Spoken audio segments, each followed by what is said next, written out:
No, in many churches they don't have meetings for married couples. बहुत से कलीसियाओं में शादीशुदा बहनों और भाइयों के लिए मीटिंग नहीं होती है, But I believe in the time in which we live,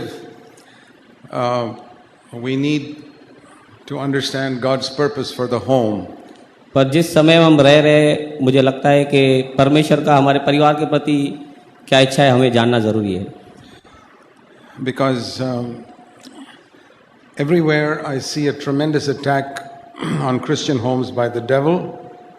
क्योंकि मुझे लगता है कि शैतान का मसीह परिवारों के ऊपर बड़ा हमला है. Right from the time God established the first home, शुरुआत से जब से परमेश्वर ने पहला घर बनाया, that was Adam and Eve. Adam and Eve. आदम और हवा के समय, As soon as they were united in marriage, we read immediately that the devil came. Next chapter. जैसे हम पढ़ते हैं कि उनका शादी हुआ, दोनों का एक हुआ, उसके इमीडिएट साथ में हम पढ़ते हैं कि शैतान का आगमन हुआ. So the devil was just waiting for them to be married to try and confuse their life. शैतान इंतज़ार कर रहा था कब उनकी शादी होती है और वो उनके जीवन में प्रवेश करे. And it's the same today. आज भी ऐसा ही है. We mustn't forget that the Bible begins with Satan attacking a Christian home. हमें भूलना नहीं चाहिए कि शैतान की शुरुआत मसीह परिवारों का हमला करने से होती है. His aim was not only to separate them from God, but also to separate them from each other. उसका केवल उद्देश्य शैतान का ये नहीं था कि उन्हें परमेश्वर से अलग करे, पर एक दूसरे से भी अलग करे. And how do we know that Satan came between them? और हम कैसे जानते हैं कि शैतान उन दोनों के बीच में आया? Because as soon as God comes and asks Adam, did you eat of the tree? जैसे ही परमेश्वर ने आदम से पूछा क्या तूने उस झाड़ के फल को खाया, He points at his wife and says, she's the cause of the problem. और आदम ने उत्तर दिया कि हवा जिसे तूने मुझे दिया है वो इसका कारण है. So we find that that's what sin brings. Sin immediately makes us accuse others. और इसी तरह हम देखते हैं कि पाप हमें दूसरों को दोष करने के लिए कार्य करता है. And that tendency to accuse the wife or accuse the husband has come down through all these 6,000 years. और इन 6000 सालों में ये धारणा पत्नी का पति को और पति का पत्नी को दोष लगाने का आरंभ हुआ है. And if we say that Jesus has saved us from sin, और अगर हम ये कहते हैं कि यीशु मसीह ने हमें पाप से बचाया है, we have to ask ourselves whether Jesus has saved us from this poison of accusing one another. तो हमें ये देखना है कि परमेश्वर यीशु मसीह ने हमें इस जहर से, एक दूसरे को दोष लगाने वाले जहर से बचाया है क्या? Adam could have said, Lord, I'm sorry, I ate that tree. आदम ये कह सकता था, परमेश्वर मुझे क्षमा कर, मैंने उस फल को खाया है. There was no need for him to blame his wife. उसे कोई ज़रूरत नहीं थी पत्नी पर दोष लगाने की. The wife didn't force his mouth open and push the fruit down. हवा ने उसे ज़बरदस्ती नहीं किया था मुंह खोलकर उसे फल खिलाने के लिए. So what is the need to say, my wife gave the fruit? तो ये क्या ज़रूरत था कि ये कहना कि हवा ने मुझे बहका दिया. But then we see something of the evil of Satan's nature. यहाँ से हम देखते हैं कि शैतान का जो बुरा दुष्ट स्वभाव है, That we're not able to see our own fault initially, कि हम शुरुआत में अपना दोष नहीं देखते, even when standing before God. जबकि हम परमेश्वर के सामने खड़े रहते हैं तभी भी. That's amazing that we can stand before God and still not see our own fault. ये बहुत अचंभे वाली बात है कि हम परमेश्वर के सामने खड़े रहते हैं फिर भी अपना दोष नहीं देखते. So it is this spirit of accusing that started with Adam that brings divisions in the home.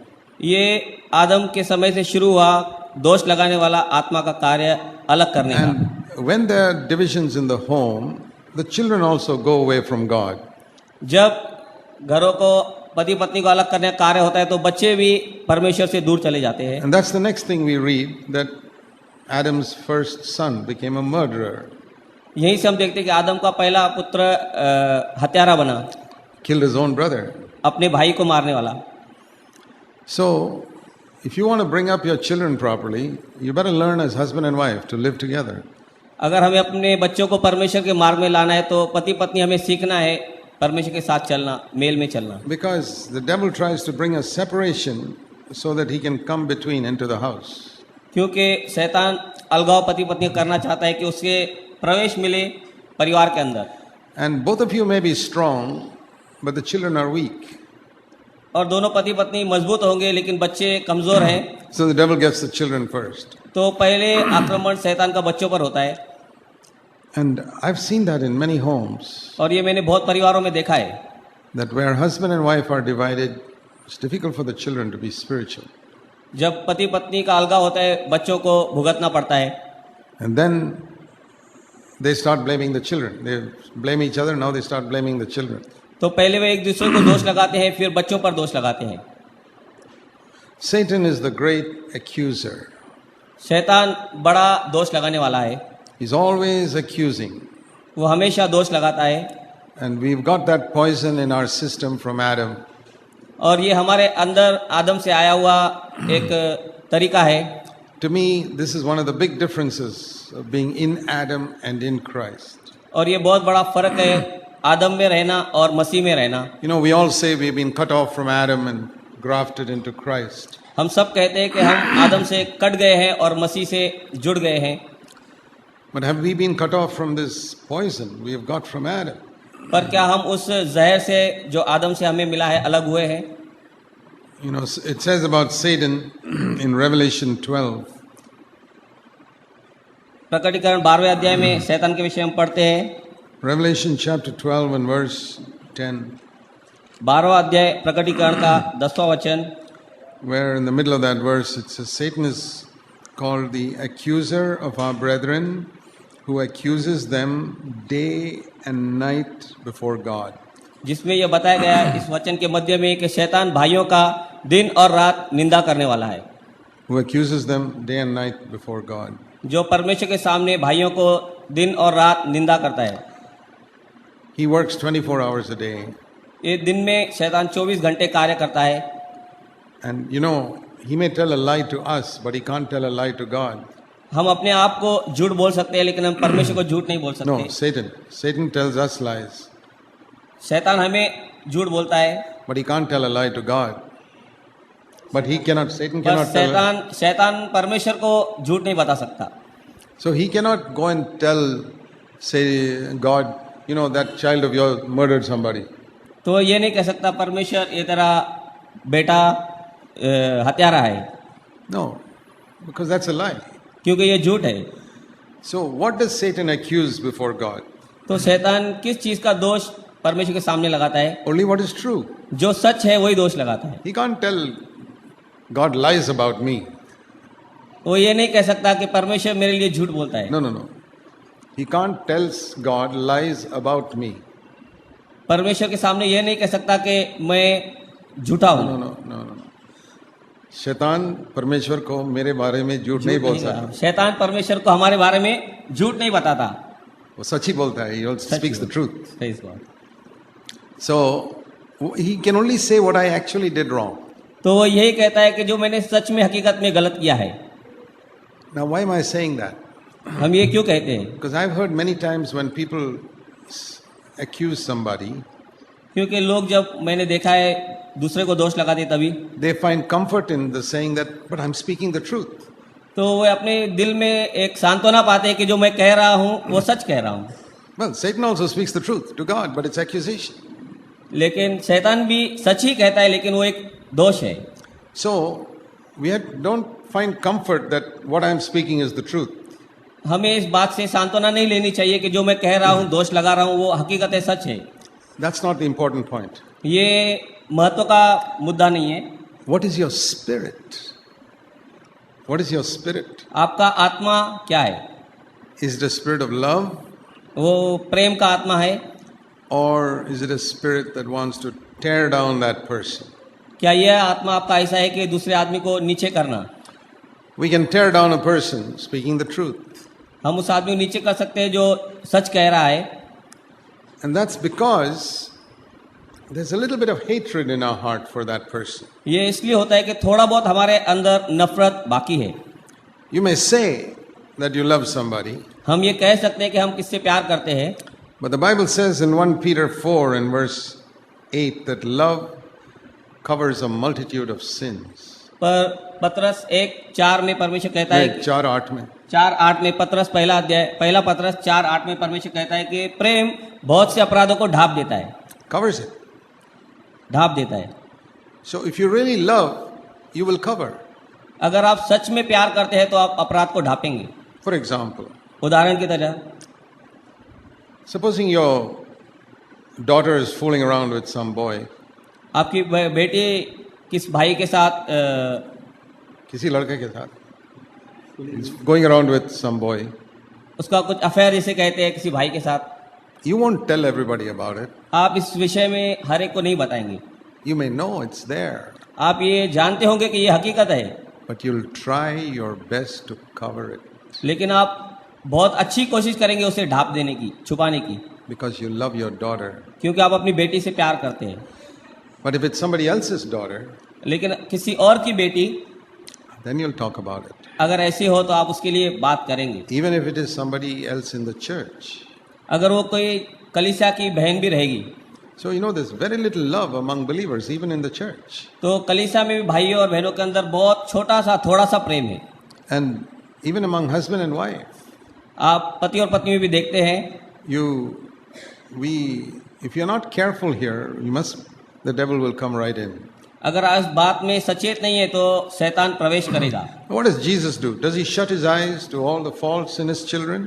यीशु मसीह क्या करता है कि अपनी आंखें बंद कर देता है अपने बच्चों के दोषों को देखकर? No, we read in Hebrews 7 इब्री 7 में हम पढ़ते हैं in verse 25.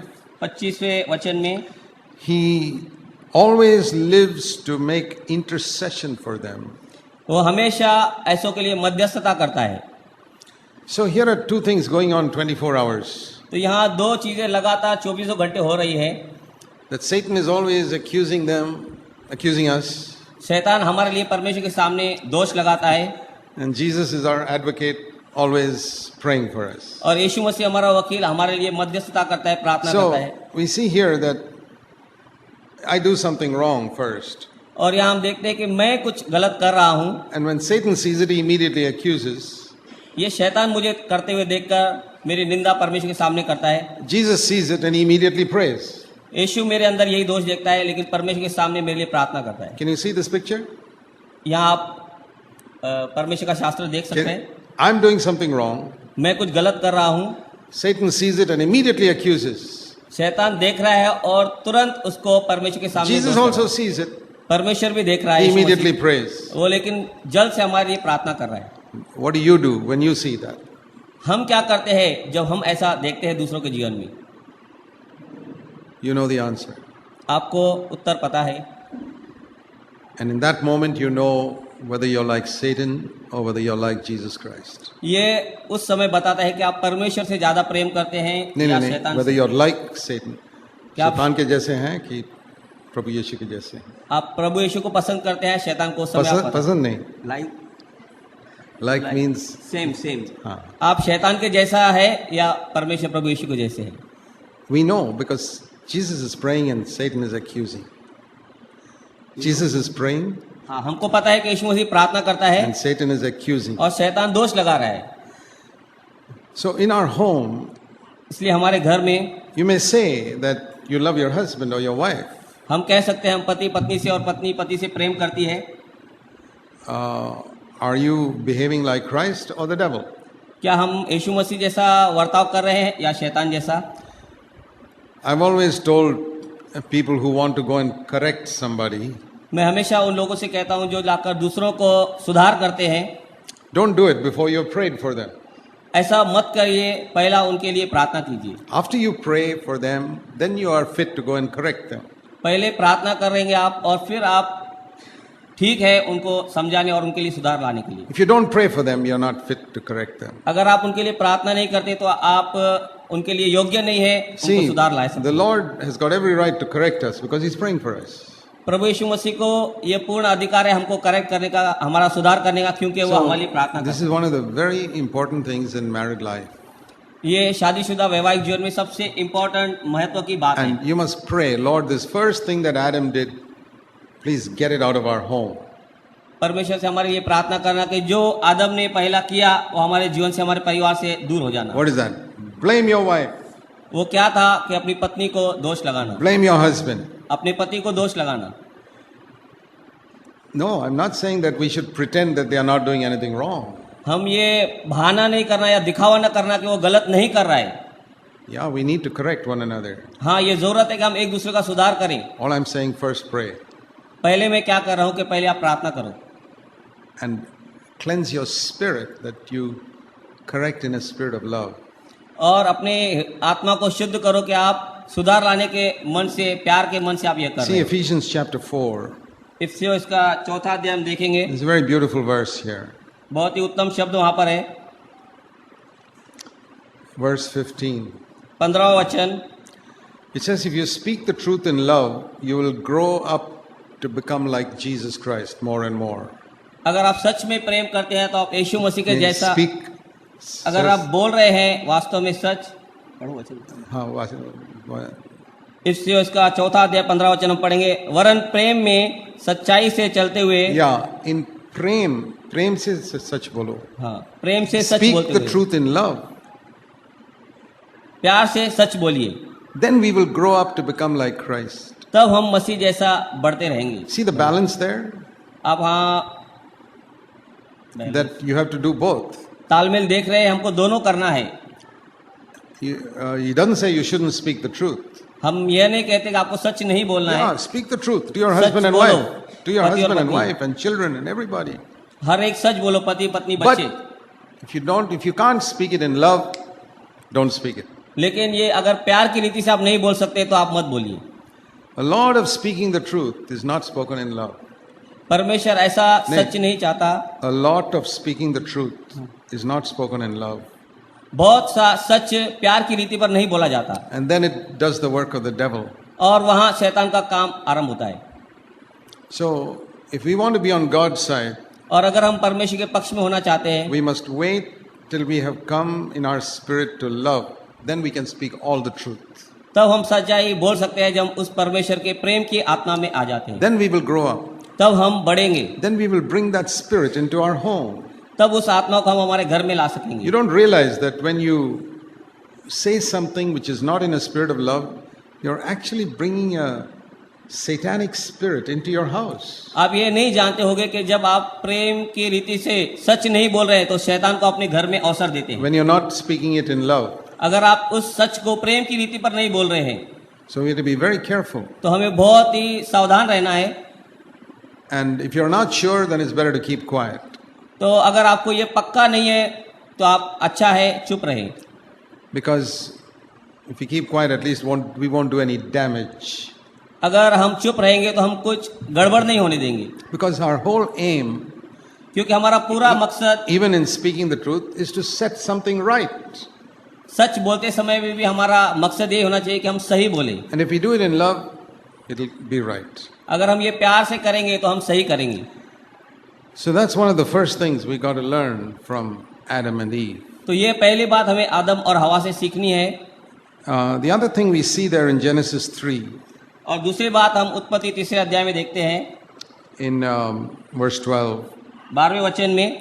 First thing, he blamed his wife. पहली बात उसने अपनी पत्नी को दोष लगाया, The second thing we see और in दूसरी बात हम the देखते same हैं, verse was he blamed God, उसने परमेश्वर पर भी दोष लगाया। saying, "You gave me this wife." उसने यह कहा परमेश्वर से, यहोवा परमेश्वर के, तूने मुझे यह पत्नी दिया। You need to ask yourself whether there's anything in your heart which is like a complaint against God.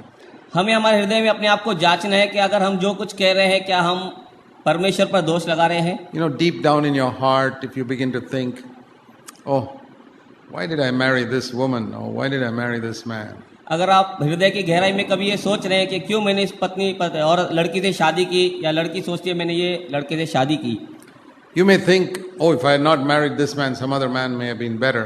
अगर आप ये सोच रहे हैं कि अगर मैंने इस भाई से शादी नहीं की होती या इस बहन से तो कुछ Or कदाचित अच्छा होता था। some other, if I had married some other woman, that she would have been a better wife. अगर मैं दूसरी किसी स्त्री से शादी करता तो अच्छी पत्नी बन सकती थी। Perhaps you're wrong. आप गलत हो सकते हैं। If you had married somebody else, your life may have been much worse. अगर आप किसी दूसरी से विवाह कर देते तो आपकी परिस्थिति, आपकी जीवन इससे बदतर हो सकता था। So there can be a spirit of complaining against God, saying, "Why did you allow this to happen in my life?" ये शिकायत करने का परमेश्वर के विरुद्ध एक आत्मा है जो परमेश्वर के विरुद्ध में हमारे द्वारा कार्य करता है। Why did you allow these circumstances to happen in my life? ये परिस्थितियों को आपने क्यों अनुमति दिया मेरे जीवन में होने के And लिए? you know, in Indian marriages, हम देखते हैं हिंदू शादियों में, Indian, हिंदुस्तानी शादियों में, it's not like Western marriages. ये पश्चिमी शादियों के जैसा नहीं होता। Because here, when we get married, we don't just get married to a person, we get married to a whole family. क्योंकि हम यहाँ किसी एक व्यक्ति से शादी हमारी नहीं होती, लेकिन एक पूरे परिवार से हमारी शादी होती है। That's part of our culture. ये हमारे कल्चर का एक भाग है। It's not so much in the West, ये पश्चिमी देशों में ज़्यादा नहीं है, because there they break away from their parents very soon. क्योंकि वहाँ शादी के पश्चात वे अपने परिवार से, अपने माता पिता से जल्दी अलग हो जाते हैं। I don't believe that is right, मैं ये नहीं कहता हूँ कि वो सही है, but I don't believe we are right either. मैं ये भी विश्वास नहीं करता हूँ कि ये सही है। See, Indian culture and Western culture are both wrong. Hindustani culture और पश्चिमी कल्चर दोनों गलत हैं। Christian culture is somewhere between these two. मसीही कल्चर ये दोनों के बीच में है। We see the example in Jesus. ये हम यीशु मसीह में उदाहरण देख सकते हैं। The Bible says that when we get married, we have to be detached from our parents. परमेश्वर का वचन ये कहता है कि जब हम शादी करते हैं हमारे परिवार से, हमारे माता पिता से हमारा अलगाव होना है, So that we can get united to our partner. तो हम हमारे पत्नी से या पति से एक हो सकते हैं। And that's in Genesis 2:24. ये उत्पत्ति 2:24 में है। That you leave your father and mother and cleave to your wife. Leave your, verse 2:24. इस कारण पुरुष अपने माता पिता को छोड़कर अपनी पत्नी से मिला रहेगा। So you have to leave before you can join to your wife. तो यहाँ हमें माता पिता से पहले अलग होना है, पत्नी से एक होने से पहले। Now leave doesn't mean that you don't care for them. ये अलग हो जाना ये नहीं दर्शाता कि हम उनका चिंता नहीं करेंगे, उनके लिए नहीं सोचेंगे। Because we must honor our father and mother even if we are 60 years old. ये हमारा परमेश्वर का वचन है कि हमें अगर 60 साल भी हम हो गए तो अपने माता पिता का हमें आदर करना है। That is till the end of their life. We must honor them. उनके जीवन के अंत तक हमें उनका आदर करना है। Because they cared for us when we were helpless babies. उन्होंने हमारी मदद की, हमारी देखभाल की जब हम मजबूर थे, हम छोटे थे। So when they are old, we have to care for them. जब वे बूढ़े हो जाते हैं तो हमारा काम है उनको मदद करना। This means that we must not allow them to run our life. लेकिन इसका मतलब ये नहीं है कि हम उनको ये अधिकार दें हमारे जीवन को चलाने का। It's very interesting. ये बहुत ही आनंद कारण है। I ask people this question sometimes. मैं ये लोगों को कई बार एक प्रश्न पूछता हूँ, Can you tell me the first commandment in the Bible? आप मुझे परमेश्वर के वचन में पहला आज्ञा बता सकते हैं? Not what he told Adam, because that is for the Garden of Eden. We are not there. हाँ, ये आदम को जो उस प्रश्न की आज्ञा दिया वो नहीं, क्योंकि वो आदम के समय आदम की वाटिका में था। So that doesn't apply to us. Because we are not living in the Garden of Eden. हाँ, ये हम पर लागू नहीं होता है क्योंकि हम आदम की वाटिका में नहीं रह रहे हैं। But what is the first commandment in the Bible? लेकिन परमेश्वर का वचन में पहला आज्ञा क्या है? And the only commandment given by God before sin came into the world. पाप इस जगत में आने से पहला परमेश्वर का पहला आज्ञा, Only one commandment. एक ही आज्ञा। You know what it is? आप जानते हो क्या है? It's this one we just read. What we just read. ये जो हमने पहला पढ़ा, Genesis 2:24. उत्पत्ति 2:24। I've always thought about the wisdom of God. मैं हमेशा परमेश्वर की बुद्धि के लिए सोचता रहता हूँ That in His great wisdom, the first commandment He put in the Bible is leave your earthly parents and cleave to your wife, cleave to your husband. बहुत ही उत्तम ज्ञान और बुद्धि से परमेश्वर ने ये पहला आज्ञा दिया कि पति पत्नी एक होने से पहले अपने माता पिता से अलग होना है। And the more I live in India, the more I see the problems, I can see the wisdom of God in that commandment. मैं उस आज्ञा में परमेश्वर की बहुत बुद्धि देखता हूँ क्योंकि मैं हिंदुस्तान में रहता हूँ और हिंदुस्तान में इस वचन के कारण, आज्ञा के कारण बहुत ही दुविधा पाता हूँ। This is the number one commandment disobeyed by married people in India. ये पहला आज्ञा है जो तोड़ा जाता है हिंदुस्तान में लोगों से, शादीशुदा लोगों से। They disobey it. ये मान्य नहीं करते, आज्ञा को उल्लंघन करते हैं। And that is the cause of many, many, many problems. ये बहुत ही बड़े बड़े समस्याओं का कारण होता है। People go to two extremes. दो तरह के, दो रास्तों में लोग चले जाते हैं। Some become slaves of their parents, some neglect their parents totally. कोई अपने माता पिता का पूरा इनकार कर देता है, कोई अपने माता पिता का पूर्ण गुलाम हो जाता है। But what is the balance? लेकिन परमेश्वर का वचन क्या कहता है? Look at the life of Jesus. यीशु मसीह के जीवन को देखेंगे। Even when he was hanging on the cross, dying and suffering, जब वो क्रूस पर मर रहा था और दुख और पीड़ा दर्द सहन कर रहा था, his mind thought about his mother. I must make some provision for my mother to be taken care of. उसने अपनी माँ के लिए इतनी पीड़ा में भी सोचा कि मैं अपनी माँ के लिए कुछ उपाय करके That जाऊं। is an amazing example that in the midst of his own suffering, उसकी he अपनी thought about caring for his mother.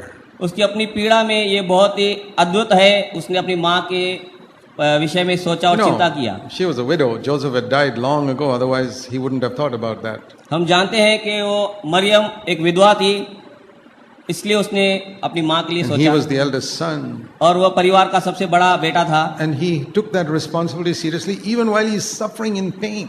और उसने वो जिम्मेदारी पूरी रीति से लिया, दुख और पीड़ा क्रूस पर सहते That is हुए an amazing example for us to follow. की। ये बहुत ही अद्भुत उदाहरण है हमारे लिए। To honor our parents and care for them.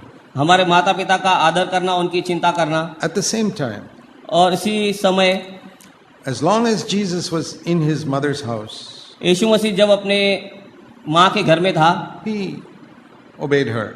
वो उसकी आज्ञा पालन करता रहा। But the moment he left जब उसने उस क्षण से छोड़ दिया घर, and started his ministry उसकी सेवा उसने आरंभ की at Cana, कनान देश में, Cana, the marriage of Cana, Canaan, जहाँ ब्याह का लिखा गया he है। told his mother, "What have I got to do with you? Don't interfere with my ministry." तब उसने अपनी माँ से उसका सुझाव पाते समय कहा, मुझे आप रुकावट मत कीजिए मेरी सेवा में। Can you say that to your mother? क्या आप अपनी माँ से यह कह सकते हैं, Mom, please don't interfere in our marriage. माँ क्षमा चाहता हूँ, मेरे शादीशुदा जीवन में, वैवाहिक जीवन में आप प्रवेश न करें, दखल न दें। Please leave us to run our own life. मैं क्षमा चाहता हूँ और कहता हूँ हमें हमारा जीवन चलाने दीजिए। Dad, please leave us to run our own life. पिताजी हमें क्षमा कीजिए, हम हमारा परिवार घर हमें चलाने दीजिए। And if they argue with you, you can ask them one more question. अगर वे आपसे वाद विवाद करते हैं तो आप उनसे और एक सवाल कर सकते हैं, Mom, did you like it when your mother-in-law interfered in your life? Mummy आपको ये पसंद था जब आपकी सास आपके जीवन में हस्तक्षेप करती थी? Or Dad, और आपके ससुर जी, Dad, when your father-in-law tried to tell you to do something, did you like it? या पिताजी से आप पूछ सकते हैं, क्या पिताजी आपको पसंद था जब आपके ससुर आपके वैवाहिक जीवन में दखल अंदाजी करते थे? See, Indian parents are very interfering type of parents. हिंदुस्तानी माता पिता इंटरफेयर करने वाले, मध्यस्थ करने वाले माता पिता है। So that's the other thing we can learn from that first passage. और ये हम पहले पैसे से सीख सकते हैं, Don't blame God for anything. किसी भी परिस्थिति के लिए परमेश्वर को दोष मत लगाइए। Don't wish that you had another husband or another wife. ये कल्पना भी नहीं कीजिए, सोचिए मत कि आपको अलग दूसरी पत्नी होती है, दूसरा पति होता। God has arranged. See, marriage is not a thing where everything will go smoothly. शादी ऐसी जोड़ नहीं है, ऐसा व्यवहार चीज नहीं है कि बहुत चीजें आराम से सुख से चलेंगी। Our whole life is not like that. हमारा पूरा जीवन भी ऐसा नहीं है। God allows our life to be like that stormy sea, the lake of Galilee, where the boat was tossed around. परमेश्वर हमारे वैवाहिक जीवन को, हमारे पूरे जीवन को ऐसा होने देता है जैसा गलील में वह नाव समुद्र के लहरों में उबड़ खाबड़ हो रही थी। But the wonderful thing was Jesus was in the boat. लेकिन बहुत ही आनंद की बात थी कि यीशु मसीह उस नाव में था। We think that if Jesus is in the boat, there won't be any storm. और वो सोचते रहेंगे, हम सोचते रहेंगे यीशु मसीह हमारे नाव में है, कोई तूफान नहीं आएगा। There will be storm. हाँ, वहाँ तूफान हो गए। There'll be storm in our life. There'll be storm in our married life. There'll be storm in the church. कलीसिया में, हमारे वैवाहिक जीवन में, हमारे परिवार में तूफान आंधी हो गए। But Jesus can still those storms. That's the gospel message. लेकिन शुभ समाचार का मैसेज यही है कि यीशु मसीह उसे रोक सकता है, थाम सकता है। So, What sort of life would you like? A smooth life without any difficulties, any problems, any trials? तो किस तरह का जीवन आपको चाहिए बिना किसी मुसीबत संकट तकलीफ के? That will be quite a boring life. वो बहुत ही उबाऊ जीवन होगा. Supposing the gospel stories were like this, हम अंदाज लगाएंगे कि परमेश्वर के वचन की कहानियां ऐसी रहेंगी. and Jesus went for a marriage in Cana, यीशु मसीह काना देश में एक शादी में गए. and there was plenty of food and wine, there was no problem, they had a good time and came back home. वहाँ बहुत ही अच्छा दाखरस था, बहुत ही संख्या क्वांटिटी में था और अच्छा खाना था. And they got into a boat and went across a lake. It was very smooth, so they had a good journey up to the other side. और एक नाव में बैठकर वे सफर कर रहे और वहाँ कोई आंधी तूफान नहीं, बहुत ही आराम से वे किनारे पर पहुँच गए. And once there was 5,000 people he was speaking to. और एक समय वो 5,000 लोगों को उपदेश दे रहा था उस समय. But fortunately, they had all brought their lunch packets with them, so they could all sit down and eat.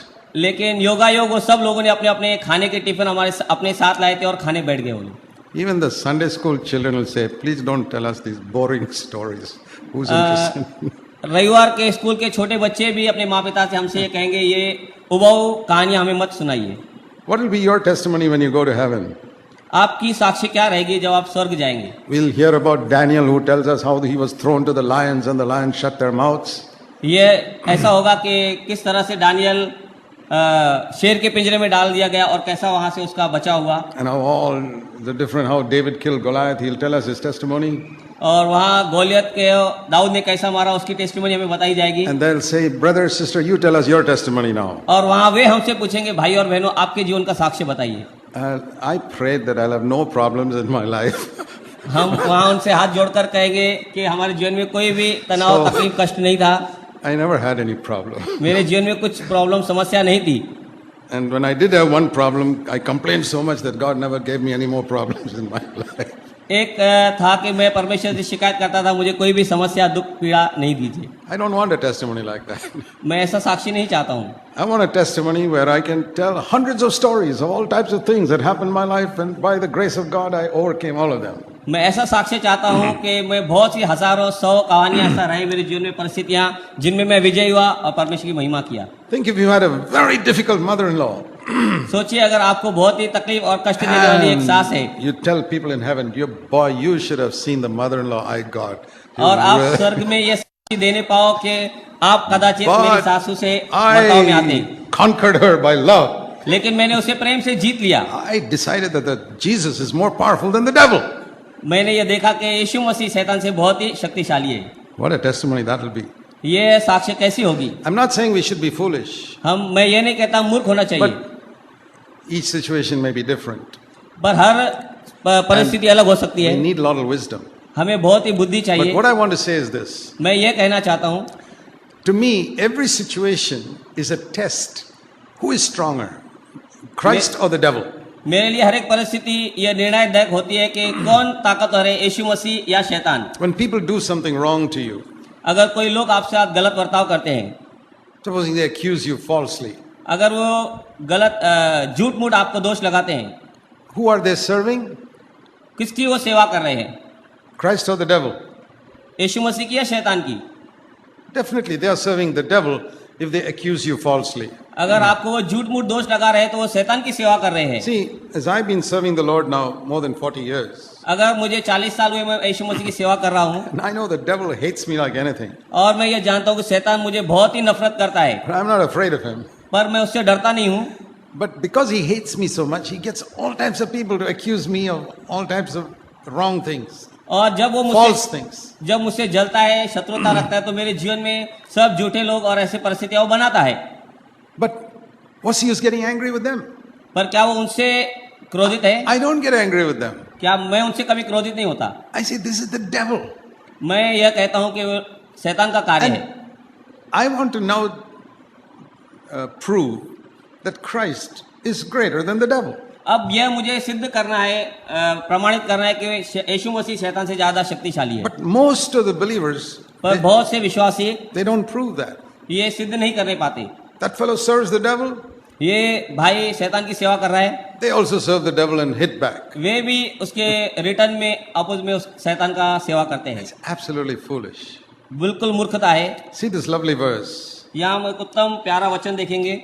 Romans chapter 12, Romeo इसका 12वां अध्याय verse 21. 21वां वचन। He's talking about your enemies. If your enemy is hungry, feed him. If he's thirsty, give him something to drink.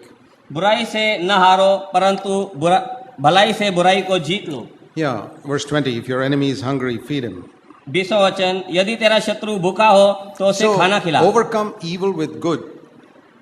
बुराई को भलाई से जीत लेना। Which is stronger, किससे ज्यादा, किसमें ताकत है, evil or good?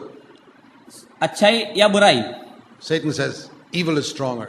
शैतान कहता है बुराई ताकतवर है। We say no. यीशु कहता है नहीं। Christ is हम कहते हैं stronger. नहीं, यीशु मसीह ताकतवर है। Good is stronger. अच्छाई ताकतवर है। The devil says, prove it. और शैतान कहता है ये सिद्ध करके Okay. दिखाओ, I'm going to prove it. और मैं इसे सिद्ध करके See, दिखाऊंगा। we must be in the place where nothing can take us out of love.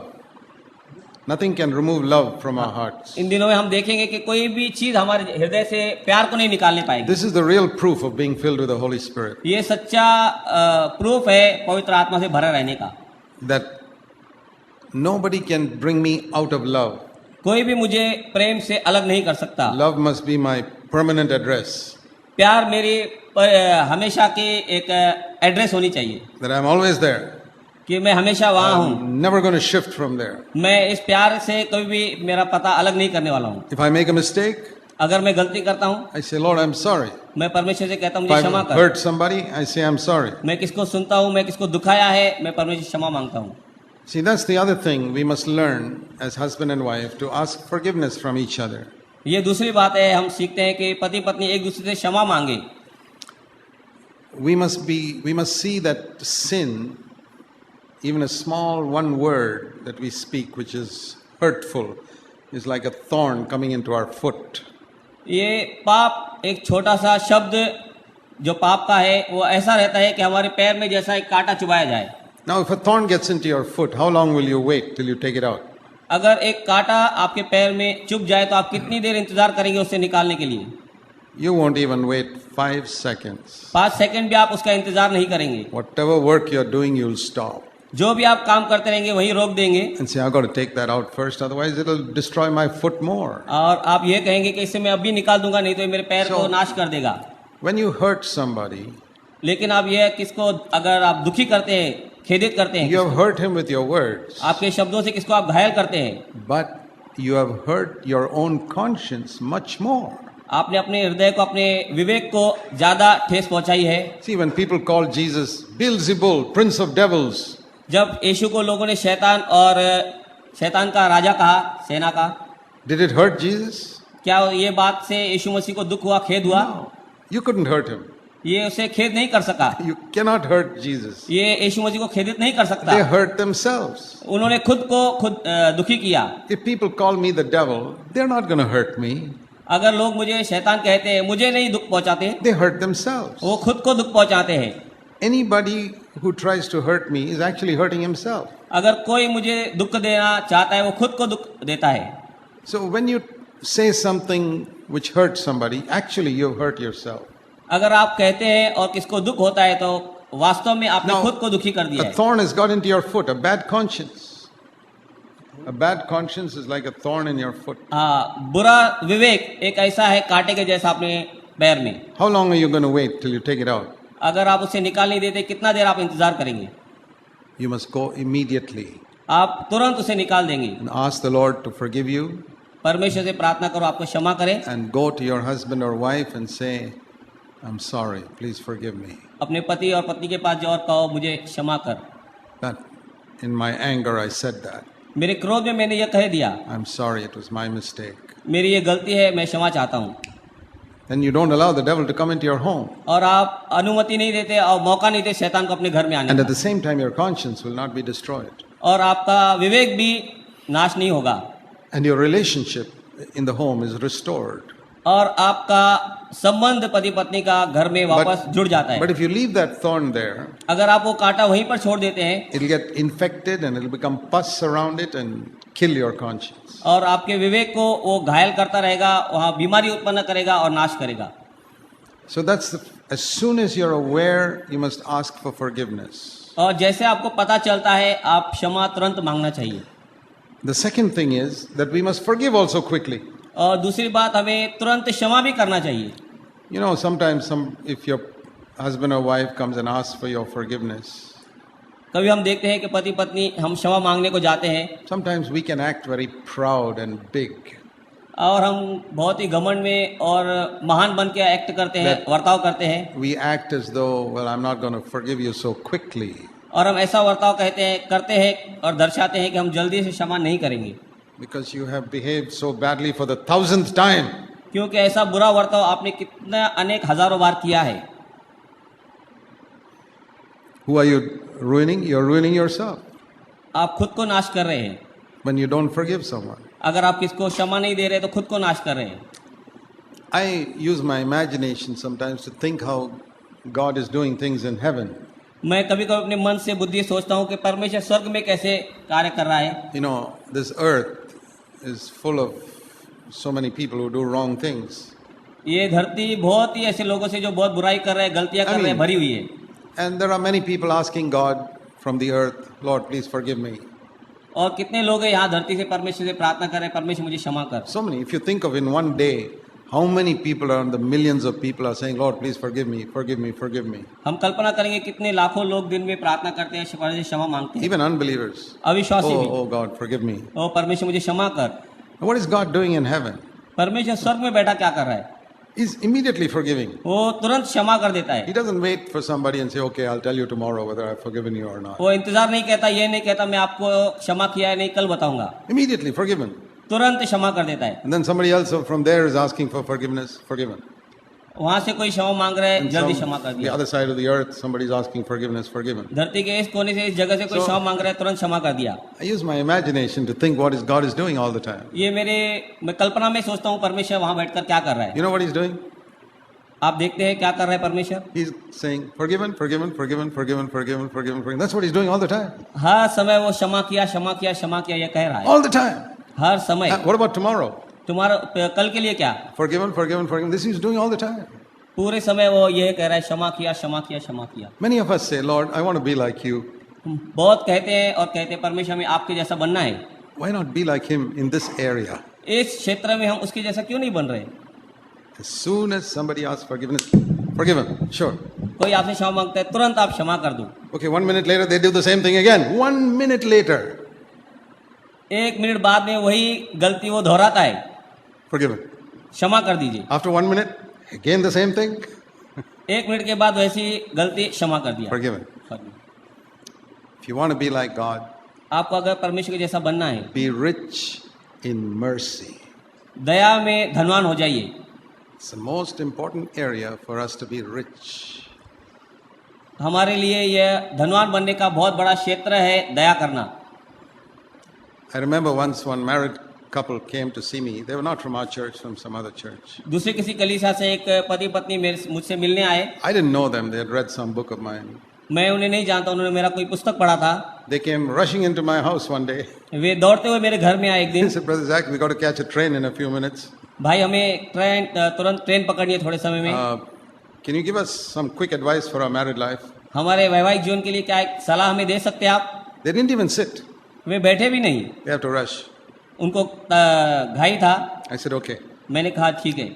I said, ask forgiveness quickly मैंने कहा क्षमा मांगिए जल्दी and forgive quickly. और क्षमा कीजिए जल्दी. Okay, go and catch your train now.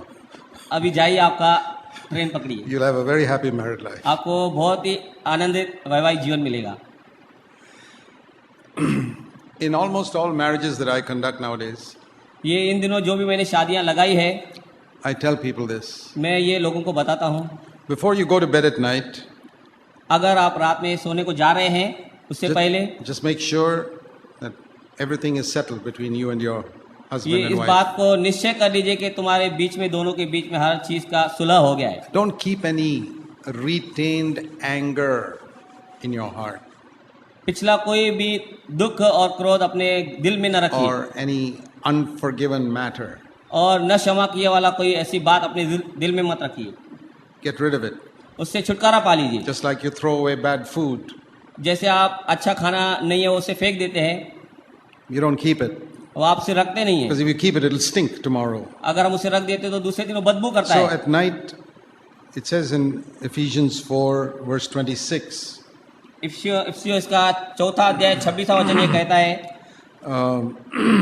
don't let the sun set on your anger. आपके क्रोध पर सूर्य अस्त न होने दो, सूर्य अस्त होने तक आपका क्रोध न रहने दो। That means in those days people used to go to sleep when the sun set. इसका मतलब ये दर्शाता है कि पिछले दिनों में जुने में लोग क्रोध करते हुए सो जाते थे। No. When the sun was setting, they go to sleep. हाँ, जब सूर्यास्त हो जाता था लोग सोने चले जाते थे। So he's saying before you go to sleep, get rid of your anger. That's the तो meaning. यहाँ बताया गया है कि अगर आप सोने को जा रहे हैं उससे पहले अपने मन से क्रोध निकाल दो। So a brother came to me, तो भाई मेरे पास आए, said, Brother Zach, you conducted our marriage 20 years ago, 20 साल पहले आपने हमारी शादी लगाई and you gave us this advice और ये सलाह आपने हमें दिया at our wedding. At our wedding, हमारे शादी के समय में, don't go to bed without settling all matters between both of you. सोने को नहीं जाइए इससे पहले कि आपने सुलह सब बातों के विषय में कर लिया है। And he said, I want to testify today. और मैं ये आज चेक करना चाहता हूँ। There's a brother from our church in हमारे कलीसिया का Bangalore. भाई है। I've kept that word every day for 20 years. 20 साल मैंने उस बात को निभाया है। I said, praise the Lord. मैंने कहा परमेश्वर की स्तुति हो। That's a greater miracle than raising the dead. ये मुर्दे को जिंदा करने से बड़ा चमत्कार है। What a testimony. क्या ही उम्दा साक्षी है। Is it very difficult? क्या ये बहुत ही कठिन है? Supposing I tell you, before you go to bed, remove all the thorns from your feet, then only go to sleep. अगर मैं आपसे ये कहता हूँ कि सोने से पहले अपने पैरों में से सब कांटे निकाल दियो और फिर जाओ सोने को।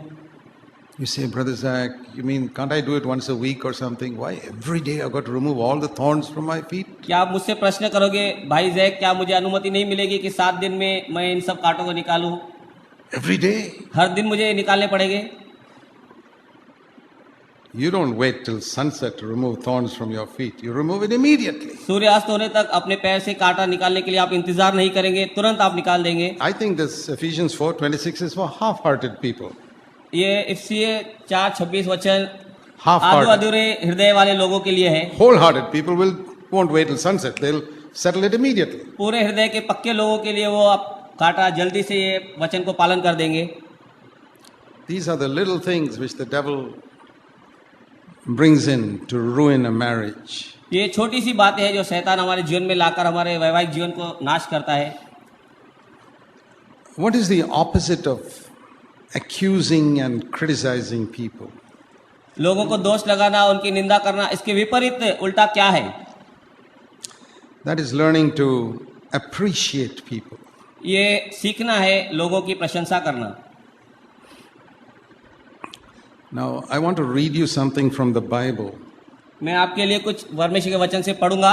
You will think it is from some Hindi movie. आप ये ऐसा सुनेंगे जैसे कोई हिंदी पिक्चर में से सुनाया जा रहा है। It's not a Hindi movie. ये हिंदी मूवी नहीं है। How beautiful you are, my darling. How beautiful you are. मेरी सुंदरी तो कितनी सुंदर है। Song of Solomon, chapter 2, verse 15.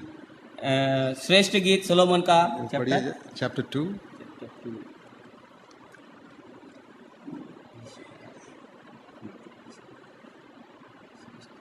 Chapter 2, verse 15.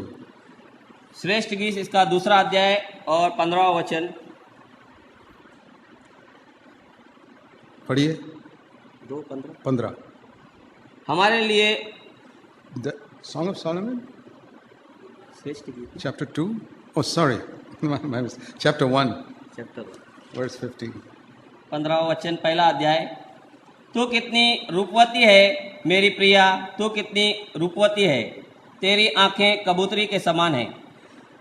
Have you once in your life said that to your wife? क्या अपने जीवन में आपने एक बार भी अपनी पत्नी से यह कहा है? Once. एक बार। Okay. Now that all the sisters are very happy, अब सब बहनें खुश है। I want to ask the sisters. Have you ever said, verse 16, to 16वां your, वचन, क्या आपने to your पत्नियों से husband, अपनी पत्नियों से कहा है, how handsome you are, तू कितना my सुंदर beloved, है, and you're so pleasant.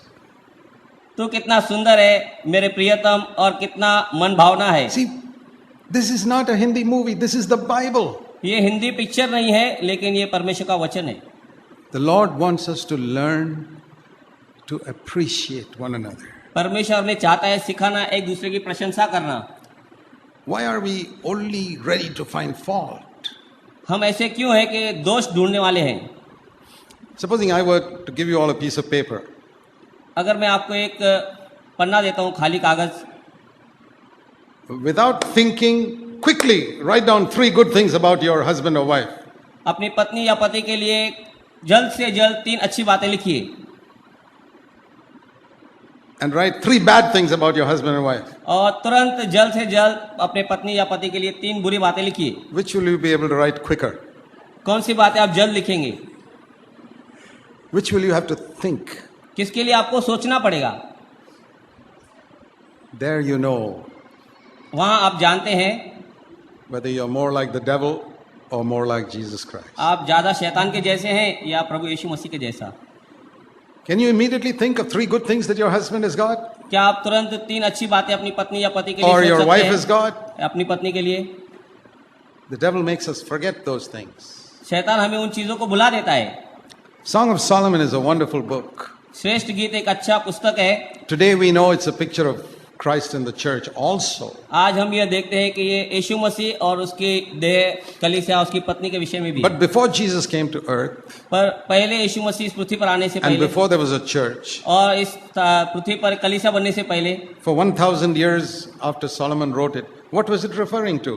1000 वर्ष पहले इसके, जब वो सोलोमन के श्रेष्ठ गीत में सुलेमान के लिखा गया, वो क्या दर्शाता था? For the 1,000 years up to the coming of Christ, what was this book referring to? ये बुक क्या दर्शाता और दिखाता था 1000 साल यीशु मसीह के आने से पहले?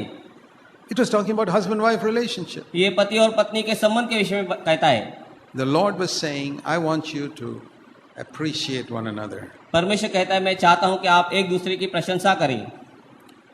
Very often problems arise because we are quick to criticize but very slow to appreciate. अक्सर ये हो जाता है कि हम दोष देने में बहुत उतावले और आगे रहते हैं, प्रशंसा करने में बहुत पीछे रहते हैं।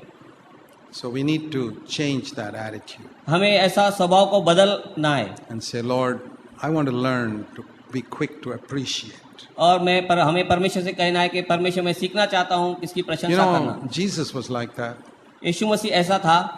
Even in some of the worst churches in Revelation chapter 2, प्रकटीकरण के दूसरे अध्याय में बहुत बुरे स्थिति में गई हुई कलीसियाओं के लिए भी, one church is so bad in chapter 2 दूसरे अध्याय में चर्च की ऐसी बुरी दशा है that the Lord says, if you don't listen to me, I'm going to take away the lampstand and you won't be a church anymore.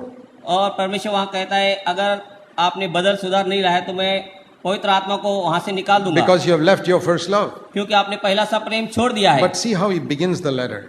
पर हम देखेंगे वह उस वचन को शुरुआत कहाँ से करता है। Chapter 2, दूसरा अध्याय, to the leader of the church in Ephesus write. इफिसियों की कलीसिया के दूत को यह लिख। See, this is the bridegroom speaking to the bride, the husband speaking to the wife. ये पति अपनी पत्नी से बात कर रहा है। Jesus is the husband and the church is the bride. पति यीशु मसीह है और दुल्हन कलीसिया है। Okay, what is he saying?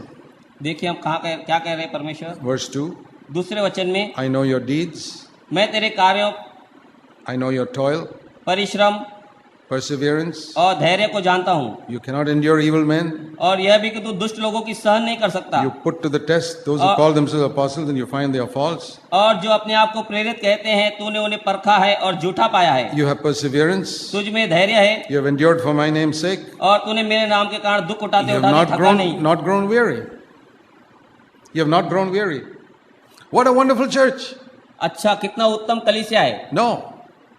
He says, but I've got something against you. लेकिन परमेश्वर कहता है, नहीं, मुझे आपके विरुद्ध में एक बात कहना है। He says all these words of appreciation, then he says the one thing. ये सब प्रशंसा के शब्द कहने के बाद परमेश्वर एक शब्द कहते हैं। Which is the worst church to which Paul wrote? कौन सी सबसे बुरी कलीसिया थी जिसे पौल ने लिखा पत्र? Corinthians. कोरिन्थियंस। They had so many things wrong with them. उनमें बहुत सी बुराइयां थी, So many sins. बहुत पाप थे। They were taking people to court against each other. एक दूसरे को लोग कलीसिया के कोर्ट में ले जाते They थे were tolerating adultery. और वे व्यभिचार करते थे। And he writes to them in 1 Corinthians 1. 1 कोरिन्थियर पहला अध्याय verse 4. चौथा वचन। I thank God always for you. मैं परमेश्वर का निरंतर धन्यवाद करता हूँ तुम्हारे लिए। You are enriched, verse 5, in Him in all speech, all knowledge. तुम अपने परमेश्वर के ज्ञान में निरंतर बढ़ रहे हो। Verse 7, you're not lacking in any gift. 7वें वचन में किसी भी दान में तुम्हारे अंदर कमी नहीं है। He will confirm you in the day of Jesus Christ, verse 8. यीशु मसीह के दिन में ये दावा करता हूँ। Then he says, now, verse 10, I've got to tell you some things. और 10वें वचन में पौलुस कहता है मुझे कुछ कहना है। It's a little principle. छोटे कानून। We have to develop this habit of appreciating. हमें हमारे अंदर ये आदत को बढ़ाना है प्रशंसा करने की। With our children also. हमारे बच्चों में भी We criticize them so quickly. हम बच्चों को जल्दी दोष लगा देते हैं। Aren't there some good qualities in your children? आपके बच्चों में क्या कोई अच्छी खूबियां नहीं है? Learn to appreciate them. उनको प्रशंसा करने की आप सीखो They will change much quicker. और वे तुरंत बदलेंगे। The Bible says God leads us to repentance by kindness.